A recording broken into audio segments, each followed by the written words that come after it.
यानी हजारों वर्ष ये ज्ञान चलेगा, हजारों वर्ष ये साइंस की ये विद्या चलेगी, जो ये टीवी है और ये चिप है, मोबाइल है, इनके माध्यम से ये ज्ञान दिया जाएगा। दास तो चला जाएगा सतलोक, ये 5 तत्वों का शरीर छोड़कर, लेकिन ये इलेक्ट्रॉनिक शरीर रहेगा भी दास का, ये नूरी शरीर रहेगा। टीवी पर चला करेगा, नाम दिया करेंगे, नाम चलेगा। ऐसे तो फिर सारा नाम भी टीवी सीडी से दिया जाएगा, दास के जाने के बाद व्यवस्था की जाएगी। लेकिन फिर लास्ट में ये विज्ञान भी खत्म हो जाएगी, ये ज्ञान ज्ञान रह जाएगा। तो ये ज्ञान कुछ दिनों तक चला करता है।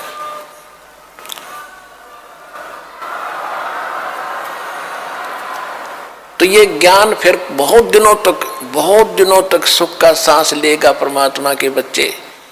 और जो सत भक्ति करेंगे, मर्यादा में रह पार होते चले जाएंगे, लेकिन सुख बहुत ज्यादा सुखी होंगे।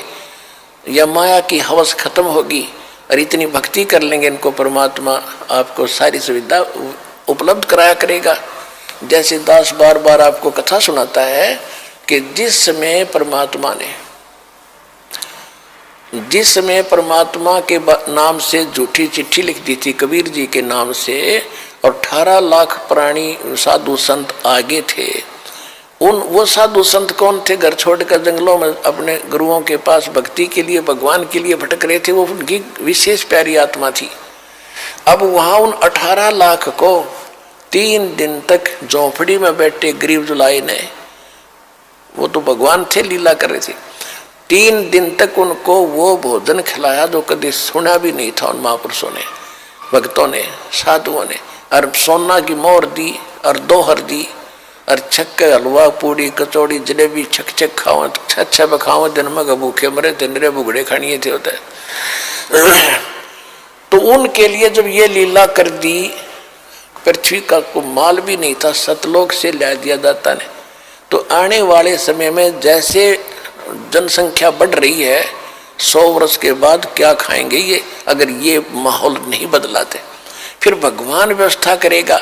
आपके घर में 2 दाने होंगे, तड़के भरा पाओगा मटका, पिप्पा भरा पाओगा आटेगा, इस तरह कर देगा दाता आपके लिए। लेकिन भक्ति करवाने के लिए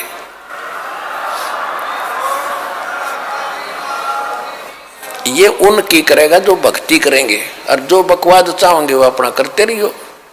ठीक है, जैसा भक्ति भजन करेंगे उनका लाभ मिल जाएगा, लेकिन वो समस्याएं खड़ी रह जाएंगी। तो इसलिए फिर गोरखनाथ जी ने परमात्मा के चरणों में मत्था टेका, उनके शिष्य बने।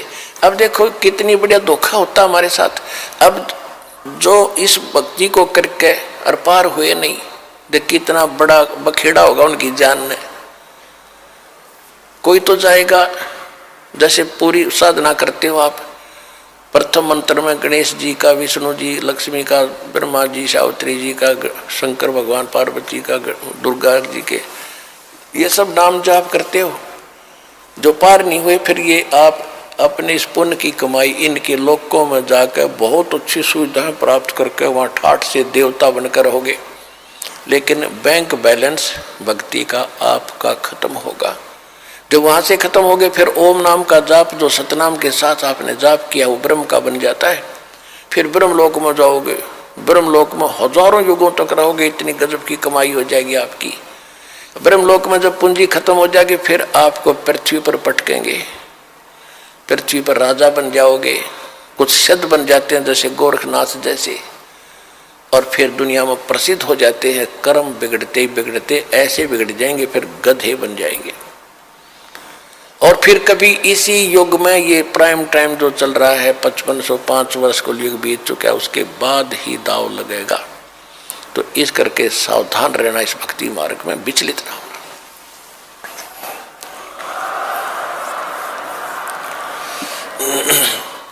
अब क्या है कि परमात्मा आए थे, ऐसे ही लीला किया करते थे। जिस समय गोरखनाथ हार गया और परमात्मा की लीला हुई, गोरखनाथ ने चरण पकड़ लिए, लाखों कई हजारों की संख्या में गोरखनाथ वाले और वैष्णो पंथ वाले परमात्मा कबीर जी के शिष्य हुए।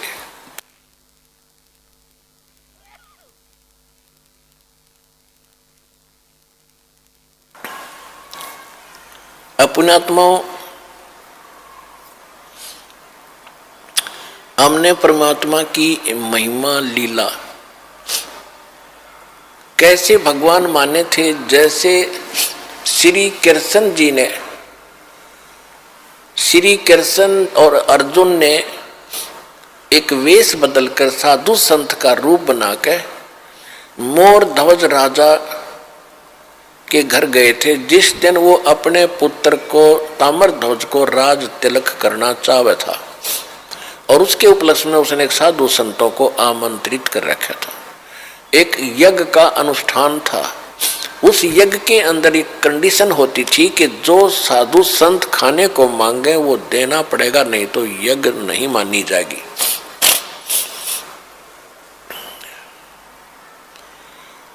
तो ये दोनों चले गए। अर्जुन के मन में एक दोष आ गया था। अर्जुन कह रहा था कि भगवान, क्योंकि ये शिष्य भी था अर्जुन, और अर्जुन कृष्ण का शिष्य था और रिलेटिव भी था, तो कह रहा था जी मैं आपका सेवक हूं, ऐसा कोई और नहीं है पृथ्वी पे। तो परमात्मा श्री कृष्ण जी ने उसका भ्रम निवारण करने के लिए वहां ले गए ताम्रध्वज राजा के घर पे। कहने का भाव यह है कि उन्होंने खाने को क्या मांगा। ताम्रध्वज तो मोरध्वज ने पूछा जी भोजन खाओ। श्री कृष्ण ने साधु रूप में कहा कि हमारे साथ एक शेर है, वो सिंह बना, शेर ले रखा था एक माया से, अपनी सिद्धि से एक शेर बनाया था।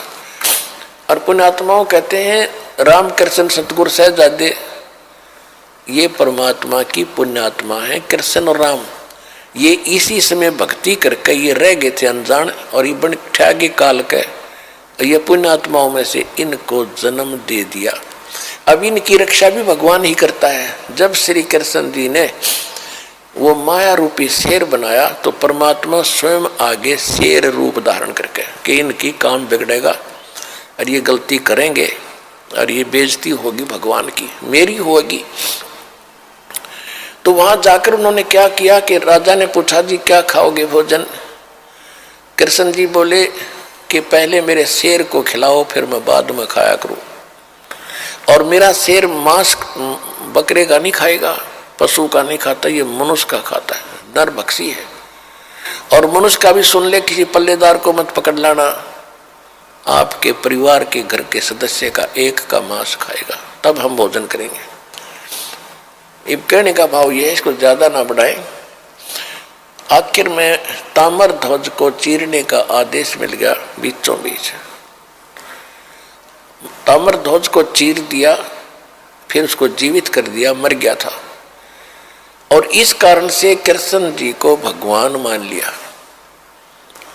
अब परमात्मा ने कितने जीवित किए, आपको कथा सुनाता हूं।